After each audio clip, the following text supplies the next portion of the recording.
9 out of 10 Filipinos, according to the latest survey, because of what's happening now in our country, itong mga lumalabas na ito, the flood control scandal and corruption and all of these things, are either angry, furious, or at least frustrated. 9 out of 10. Now, what are we to do with this? Some are giving up. What is the Christian attitude in the midst of all of this? That's what we're going to look into in our session right now. Amen. Welcome to the communities of St. Paul. Thank God for another opportunity to be able to share to each and every one of you from the living word of God. So for those of you that are already a part of our community, welcome. But if you are not yet a part of the community of St. Paul, then I encourage you to follow us on Facebook, that we together may walk with Jesus. He said, I am the way, I am the truth, and I am the life. Because He leads us to life in its fullness in our life now and onwards unto the next life. So I invite you, join us and keep walking with us as we walk with the Lord. So, with regards to this survey, ang taas nun. 9 out of 10. 90%. And I thank you as well. But we are in a time we call Advent.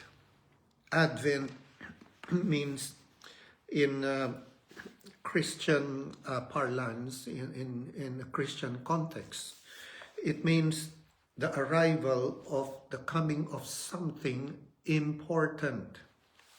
May padating, or even in other aspects, like the advent of technology or the advent of the internal combustion engine, ang simula o ang pagdating ng isang napakahalagang event, moment. For us as believers, Advent, the 4 Sundays before Christmas, is a waiting. It is an anticipation, yes, of Christmas, but of the coming of Jesus. 3 things with regards to His coming are anticipated or prepared. We prepare for that. 1, we celebrate His first coming to be the Lamb of God that takes away the sins of the world. The second is His second and final coming as the judge both of the living and the dead, and to usher in the new world, for the completeness, yung tinatawag natin the resurrection of the dead, a life without a world without end. But the third Advent is a preparation of His coming in our daily life. Yes, He comes. And now for this season of Advent, a preparation for His coming as the world celebrates or anticipates Christmas. Now, itong mga kaguluhan na ito na nangyayari sa atin, it is my intention for us not to lose what God has in store for us, for His coming at Christmas time and His coming as we prepare for Christmas. Sa kadahilanan, alam niyo, ang reaksyon ng tao dito sa mga nangyayari, galit. I'm not saying huwag tayong magalit. That's a part of the emotion. Ang iba naman ay they say walang mangyayari dyan, so wala na akong pakialam. So dalawang extremes, such that if we are not careful, we will lose at tayo ang matatalo. And my intention for us this evening is to be able to encourage us and to look at it a little more deeper with a spiritual insight and understanding. Una, I understand this is something very frustrating. Dahil may mga sinasabi nga, yes, there are cheating and corruption in other parts of the world, pero hindi katulad ng nangyayari dito sa atin sa Pilipinas. Some, of course, yung mga opisyales, meron silang palusot, but 10-20% in many other areas. But here, in our country, umaabot ng 70 to 80%, and that's really, indeed, frustrating. But look at it a little more deeper. Remember, at the darkest time, the light has the ability to shine brightest. Bakit? Dahil ito'y matagal na nangyayari. Now, it's being unearthed. Ito ay nabubuksan. This is being uncovered. Pero bakit ngayon pumuputok itong bagay na ito? Bakit hindi noon? I submit this to you, that the reason why God allowed it to be open, discovered at this time is because He has invested and deposited the greater power that the previous times did not have in order to fight that in our time and conquer the darkness. Amen. On a personal basis, naririnig natin ito. Sabi nila, hindi ka bibigyan ng Panginoon ng isang klase ng pagsubok kung hindi mo ito makakaya.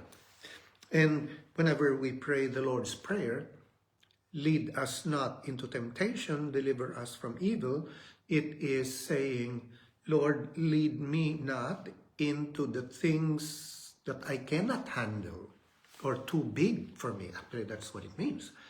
Pero dumating ang sitwasyon na ito. How God trusts you.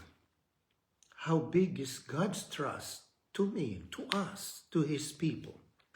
Because He knows, as meron pa rin sinabi sa Biblia, much is given, much is required.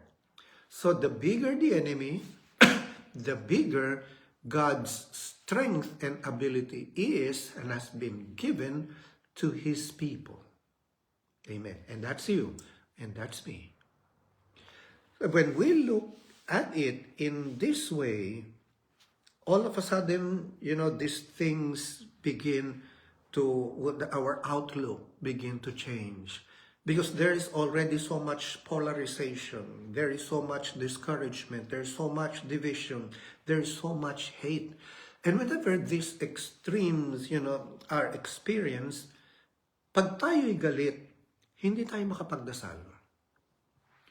Pag tayo'y nagugulumihanan, ang ating prayers, even if we pray, we're just going through the motions of it, are parang desperation prayers. Or if it is a habit for us, and in case it's not a habit for you, try reading, the scriptures on a daily basis so that you can get your inspiration from that. However, if you have been used to having that inspiration from reading of the scriptures and allowing God to speak to you through the Bible, then kapag tayo is on the height of our emotion, ng galit, ng rage, or even ng frustration, the other side of the balance, ay maaari nating ma-miss ang coming ni Lord. God has in store for us a great thing for this Christmas as we celebrate it.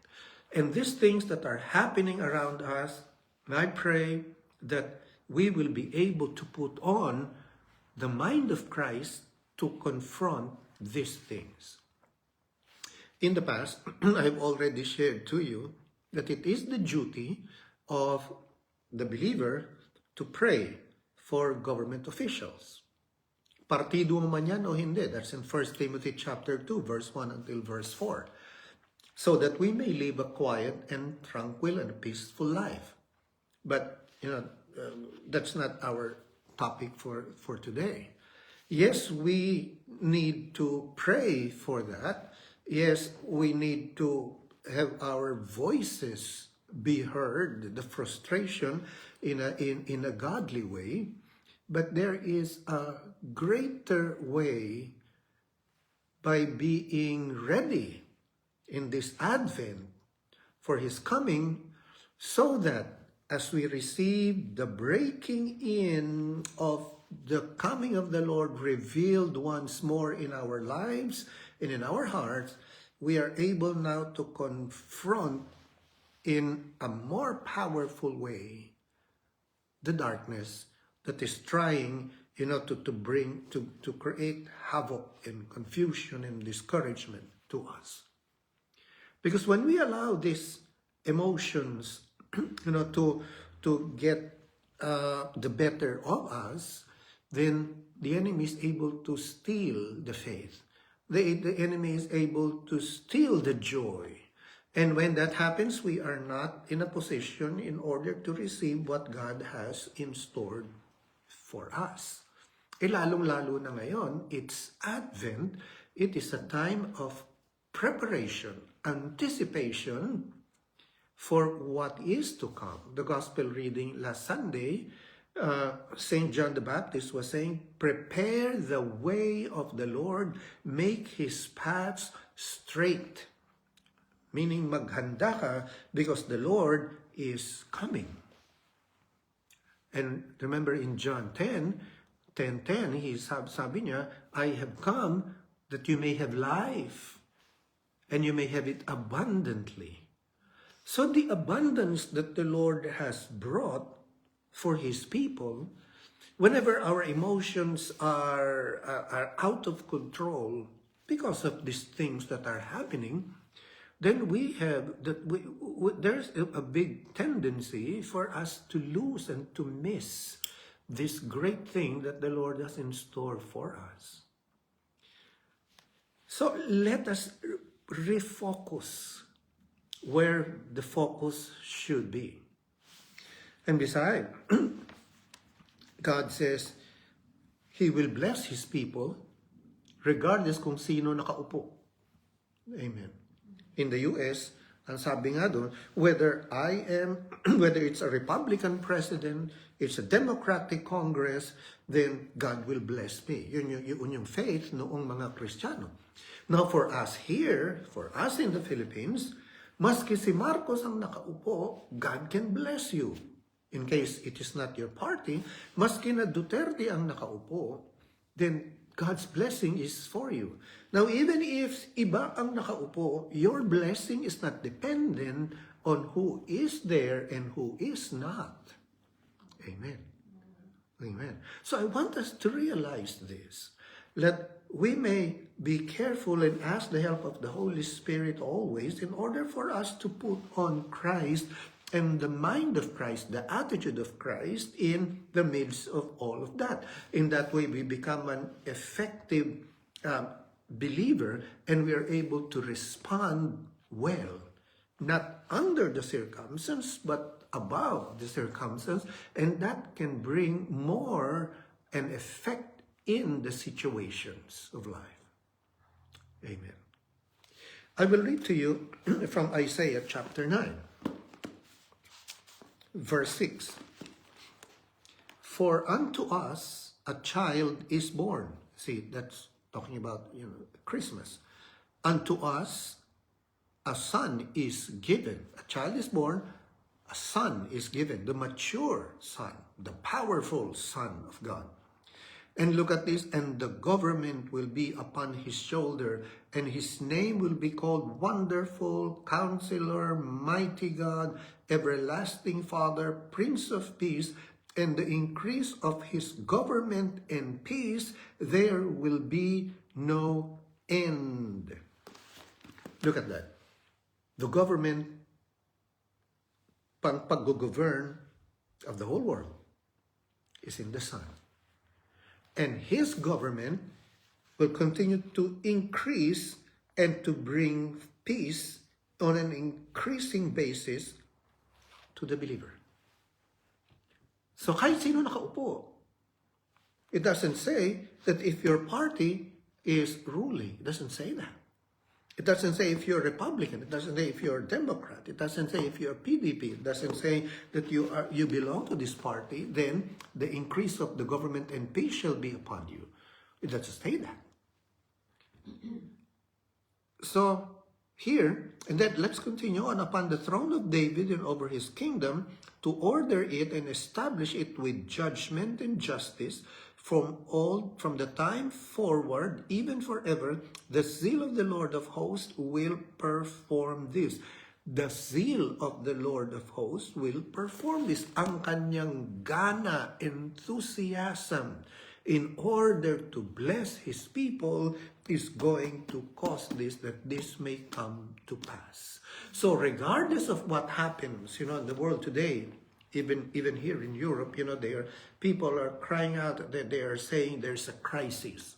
And there is. There is. However, whether crisis or not, the blessing of God cannot be stopped to those that have prepared themselves. Amen. Amen. Now, Isaiah chapter 40, verse 3 to 5. Isaiah chapter 40 and verse 3 until verse 5. The voice of one crying in the wilderness, prepare the way of the Lord, make straight in the desert a highway for our God. Verse 4, every valley shall be exalted, every mountain and hill brought low, the crooked places shall be made straight, and the rough places smooth.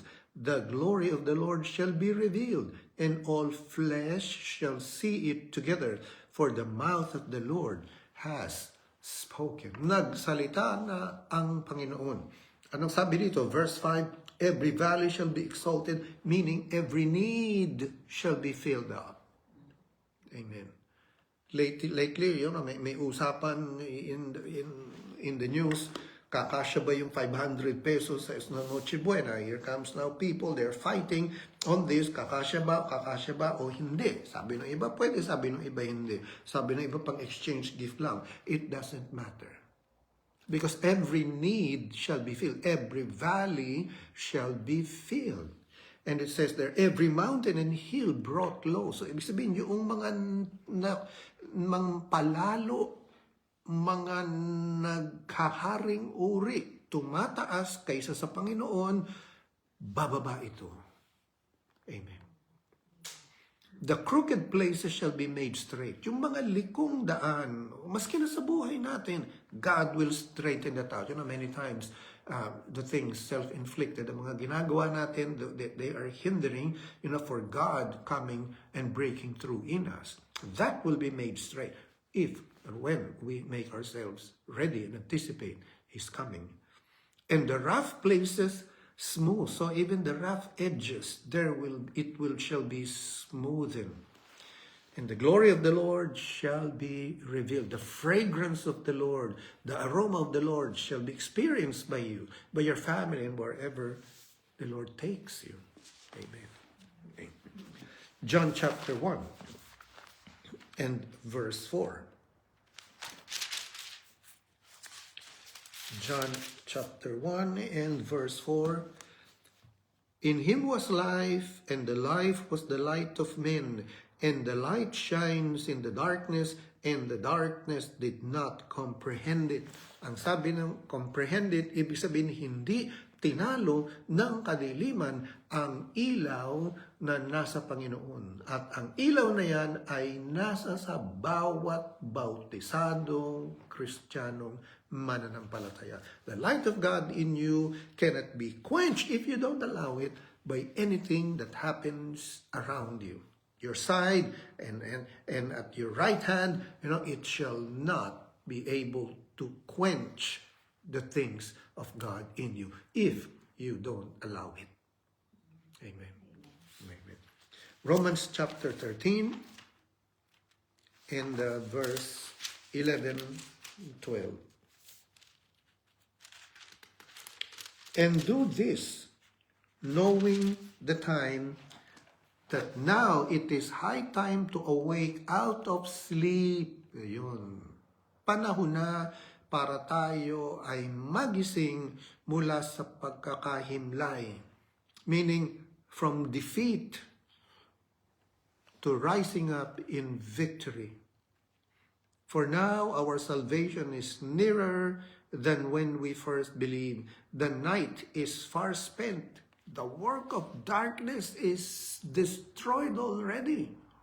Greater is he in us than he that is in the world. And what we are seeing with this, that we are frustrated about, it's designed to steal our joy, to steal our faith.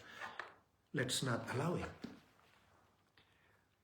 The day is at hand, therefore let us cast off the works of darkness and let us put on the armor of light. Let us walk properly as in the day, not in revelry and drunkenness, not in lewdness and lust, not in strife and envy. So pag-ingatan natin ang mga bagay na ito, nakadiliman na tayo ay pinupull down. 9 out of 10 frustrated. Come back and realize, greater is he in you than he that is in the world. And there is God's answer in this situation. When you prepare and allow him, relax. Don't stress yourself. Huwag ka rin namang, hindi ka naman nagagayat, huwag ka rin namang ayoko na, wala na akong magagawa doon. No, don't resign. Don't surrender leadership of your life, of your family, of your circumstance on the circumstances. Don't let it. Don't let it. Luke chapter 2, verse 10 to 11. Luke chapter 2 and verse 10 to 11. Then the angel said to them, do not be afraid. For behold, I bring you good tidings of great joy, which will be to all people. For there is born to you this day the city of David, a Savior, who is Christ the Lord. Crisis man o wala, may flood control scandal man o wala, whatever happens, it says here, do not be afraid, because the Savior has been born. Amen. Amen. I will stop here, and I pray that this has been a blessing to you. And as I have invited you, if you are not yet a part of the communities of St. Paul, there are prayers every day. Walk with us, that we may walk together with Jesus. There are every noontime, there's exhortation in order to have our day positive.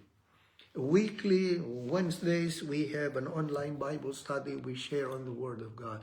And even our masses on Sunday are on live stream. These are all designed in order to be a blessing for God's people.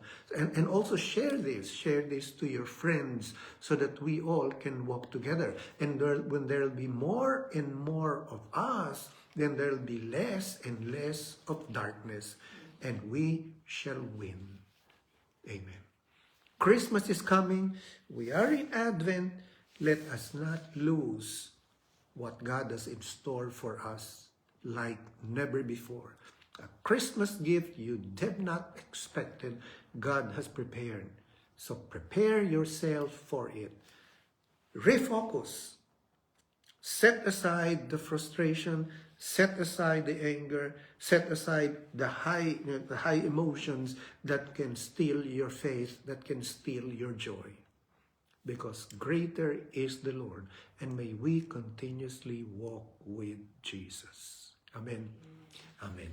The grace of our Lord Jesus Christ, the love of God, the fellowship of the Holy Ghost be with us all now and forevermore. Signing off now, and until next live stream.